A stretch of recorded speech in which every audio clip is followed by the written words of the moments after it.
Hello friends, today is a very auspicious day. It is the day of Mokshada Ekadashi. This is a day when the Bhagavad Gita was revealed to the humanity by Bhagwan Shri Krishna. The great saints of India say this: Sarvo Upnishado Gavo Dogdha Gopal Nandana Partho Vatsam Sudhir Bhokta Dugdam Gita Vrat Mahat. And this shloka means that if all the Upanishads are considered as cow, then Bhagwan Krishna is the milkman and the milk is the Gita. So this is the importance that Bhagavad Gita has been given to us. And it is a great text. Even one sutra of the Bhagavad Gita can transform the life of an individual. And I have personally experienced this. So today we will just talk about three sutras that I consider as most wonderful in the Bhagavad Gita. The first sutra of the Bhagavad Gita is that Atman, it is distinct from the body.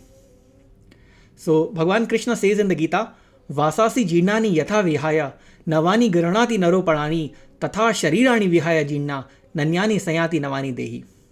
Here Bhagwan Krishna says in the Gita that, O Arjuna, just as we human beings, when the clothes are dirty or when they are basically torn, worn, then we disregard them, we discard them. In the similar manner, the soul does the same with the body. So we are considering ourselves as the human body. However, we are not the human body, we are the soul, and soul has the body. So it is a tool which has been given to us, and it is this first ground knowledge that Bhagavad Gita gives, which shatters the ignorance. There was a great saint by the name Swami Chidananda Maharaj. Swami Chidananda Maharaj used to say in Hindi that शरीर को मैं मानना सब पाप है और ये पाप सब पापों का बाप है. So what he used to say that the greatest mistake, the greatest sin that somebody can do, which is basically the seed of every other sin, is to consider this human body as you. So this is the first understanding, and when we consider that this human body is not me, then we also develop our understanding about pleasure. We realize that the sensual pleasures that we experience, they are only on the surface level and they can never give happiness to somebody. So if you want to get real happiness, you have to experience that in the soul. And it is this soul which is your permanent identity, which is eternal, which is always going to be there. So when we think upon that, on this thought again and again, a lot of transformation happen. So this is the first sutra. We repeat, Atman is distinct from the body.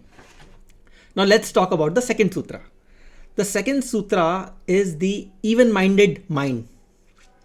Bhagwan Krishna says in the Bhagavad Gita, Sugam dukkham same kritva labha labho jaya jayo, tato yuddhai yujjusva nevam papam avapsasi. He says that somebody who considers sukha and dukha as one, that person is eligible for immortality. He says, Yam hina vyatannete purusham purushashabha sama dukkha sukha dhira somritatvaya kalpate. A person who treats happiness and sadness or success and failure as one, such a person, Arjuna, is eligible for immortality.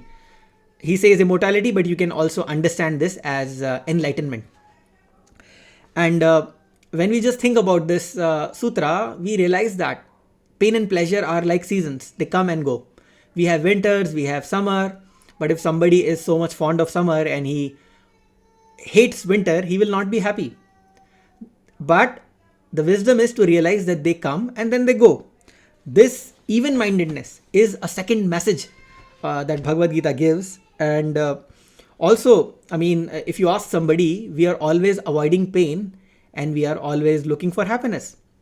However, when we look at what we have experienced in life, we realize that pain has been a great teacher.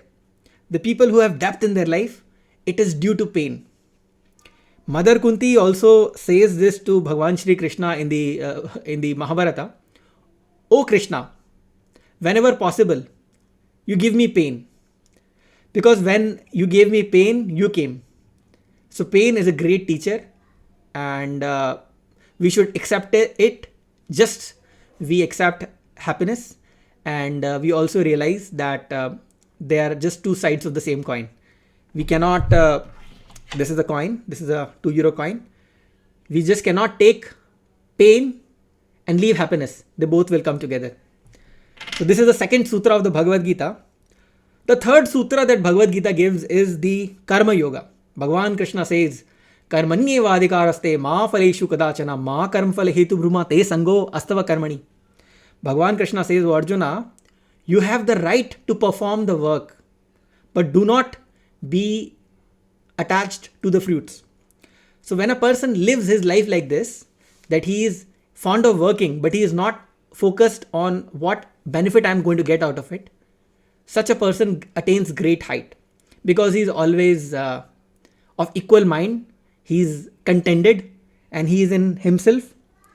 And the other way to look at the same thing is that when you are catering to your family, when you are catering to your son, you can think of him that I am doing God's work.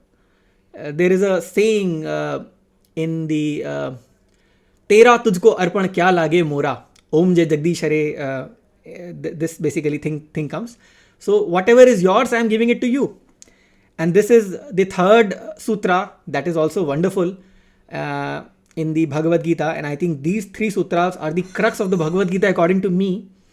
And I invite you to read the Bhagavad Gita and learn more from its wonderful knowledge. I just remind again the sutras. The first is the Atman is distinct from the body.